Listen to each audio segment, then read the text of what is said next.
കറുപ്പും വെളുപ്പിന്റെ പുതിയൊരു എപ്പിസോഡിലേക്ക് സ്വാഗതം. ഇന്ന് നിങ്ങളുമായിട്ട് എനിക്ക് പങ്കുവയ്ക്കാനുള്ളത് വളരെ പ്രധാനപ്പെട്ട ചില വിവരങ്ങളാണ്, പ്രത്യേകിച്ച് വിദ്യാർത്ഥികളോട്, അതിലും ഇന്ത്യക്ക് പുറത്തു പോയി പഠിക്കാൻ താല്പര്യപ്പെടുന്ന വിദ്യാർത്ഥികളോട്. നമ്മുടെ വിദ്യാർത്ഥികളിൽ പഴയ സുഡാപ്പികളുണ്ടാവും, പഴയ പോപ്പുലർ ഫ്രണ്ടുകാരുണ്ടാവും, ക്യാമ്പസ് ഫ്രണ്ടുകാരുണ്ടാവും, നമ്മളൊരു മിക്സ് കമ്മ്യൂണിറ്റിയാണ്. ഇന്ത്യയിൽ ആരും നിങ്ങളുടെ വാട്സപ്പും മറ്റ് സോഷ്യൽ മീഡിയ ഒന്നും ആരും നോക്കാറില്ല. നിങ്ങളുടെ ഫേസ്ബുക്ക് എന്താണ്, വാട്സപ്പ് എന്താണ്, ഇൻസ്റ്റ എന്താണ്, ഇതൊന്നും ആരും നോക്കാറില്ല.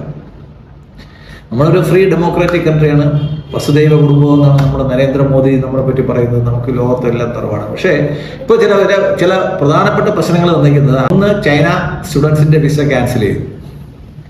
ചൈനക്കാരെ കുട്ടികൾ ഈ അമേരിക്കയിൽ നടന്നിട്ടുള്ള ചാരപ്രവർത്തികളിൽ 90% അമേരിക്കയിൽ പഠിക്കാൻ വന്ന കുട്ടികളാണ്. അപ്പൊ അവരാണ് ചൈനീസ് ചാരന്മാരായിട്ട് വന്നതും അമേരിക്കയിലുള്ള വിവരങ്ങൾ മുഴുവൻ ചൈനയ്ക്ക് ചോർത്തി കൊടുത്തത്. കാര്യം നമ്മളാണെങ്കിലും അങ്ങനെയാണ്. നമ്മൾ ഏത് രാജ്യത്ത് പഠിച്ചു കഴിഞ്ഞാലും നമ്മുടെ രാജ്യത്തോടുള്ള കൂറ് നമുക്ക് എപ്പോഴും ഉണ്ടാവും. നമ്മുടെ അതോറിറ്റീസ് വിളിച്ചിട്ട് നമ്മുടെ മറ്റു രാജ്യത്തിന്റെ വിവരങ്ങൾ ചോദിച്ചാൽ നമുക്കറിയാമെന്നുള്ളതെല്ലാം നമ്മൾ പറഞ്ഞു കൊടുക്കുക. അത് നമ്മുടെ ധർമ്മമാണ്, നമ്മളെല്ലാവരും ചെയ്യുന്നത്. ഞാൻ ആരെയും കുറ്റം പറയുന്നില്ല കാര്യത്തിൽ. പാസിംഗ് ഓഫ് ഇൻഫർമേഷൻ എല്ലായിടത്തും സംഭവിക്കുന്നതാണ്.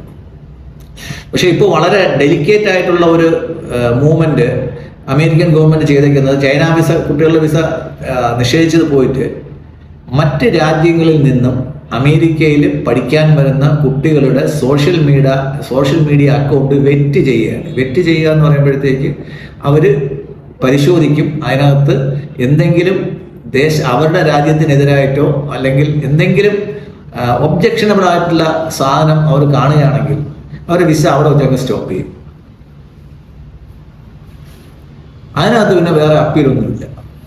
കാര്യം നിങ്ങളുടെ ബാക്ക്ഗ്രൗണ്ട് എന്താണെന്ന്, നിങ്ങളുടെ സോഷ്യൽ മീഡിയ അക്കൗണ്ടുകൾ നമ്മളെല്ലാവരും പാസ്വേഡ് ഇട്ട് ഭയങ്കര സുരക്ഷിതമായിട്ട് വെച്ചേക്കുന്ന സാധനങ്ങളാണ്.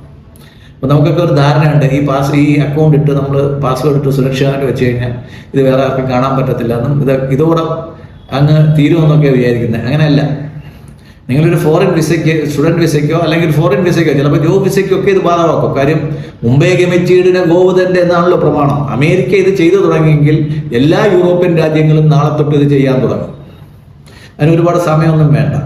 അതുകൊണ്ട് നിങ്ങളുടെ സോഷ്യൽ മീഡിയ അക്കൗണ്ടുകൾ വളരെ ശ്രദ്ധിച്ച്, വളരെ സൂക്ഷിച്ച് ഉപയോഗിക്കണം. കാര്യം ഇപ്പൊ തന്നെ നമ്മൾ കണ്ടു, ജ്യോതി മൽഹോത്ര എന്ന് പറഞ്ഞുകൊണ്ടുള്ള ഒരു സുന്ദരിയായ യുവതി. നമ്മൾ മാതാഹരിയെ പറ്റി കേട്ടിട്ടുണ്ട്. അതുപോലെ ഒരു സുന്ദരിയായ യുവതിയാണ്. ഗ്ലാമറസ് ആയിട്ട് കാണിക്കാൻ പറ്റുന്ന ഭാഗങ്ങളൊക്കെ അവർ കാണിച്ചിട്ടുണ്ട്. യൂട്യൂബിലൂടെ 3 ലക്ഷത്തോളം സബ്സ്ക്രൈബേഴ്സ് അവർക്കുണ്ട്. പക്ഷേ ചെന്നപ്പെട്ടത് അത്രയും അവരുടെ യൂട്യൂബ് ചാനലിൽ നിന്നും സോഷ്യൽ മീഡിയ അക്കൗണ്ടിൽ നിന്നൊക്കെയാണ് ചെന്നപ്പെട്ടത്. ഇനി എന്തായാലും തിഹാറിൽ നിന്ന് ഇറങ്ങുമെന്ന് നമുക്ക് പ്രതീക്ഷയൊന്നും വേണ്ട.